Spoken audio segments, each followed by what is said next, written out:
আসসালামু আলাইকুম এভরিবডি। চলে আসলাম ইবনে সিনা হাসপাতাল, ধানমন্ডি শঙ্কর। তো আপনারা এই হাসপাতালে আসলেই দেখতে পারবেন, মনে হচ্ছে যে বাংলাদেশের 70% মানুষ অসুস্থ হয়ে আছে। দেখতে পারবেন, এখানে দেখতেই পাচ্ছেন রোগীর স্বজনরা বাইরে ওয়েট করতেছে, আর রোগী আছে বেডে শুয়ে। এখানে দেখে মনে হবে যে বাংলাদেশের বেশিরভাগ মানুষ অসুস্থ। তো আসলে কখনো মন খারাপ থাকলে আপনাদের প্রত্যেকেরই হসপিটালে এসে একটু ভিজিট করা দরকার। তাহলে দেখবেন আপনাদের মন ভালো হয়ে যাবে। কারণ মানুষ সেখানে আসলে দেখা যায় কত অসহায়। এই যে দুনিয়াদারি, ধন সম্পদ, টাকা পয়সা, কোনো কিছুর মূল্য নেই। এই হসপিটালে কেউ হাসতেছে, কেউ কাঁদতেছে, কেউ এই পৃথিবীর মায়া ছেড়ে চলে যাচ্ছে।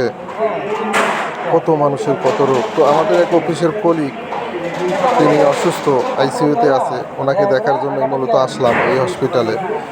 তো এই হলো অবস্থা।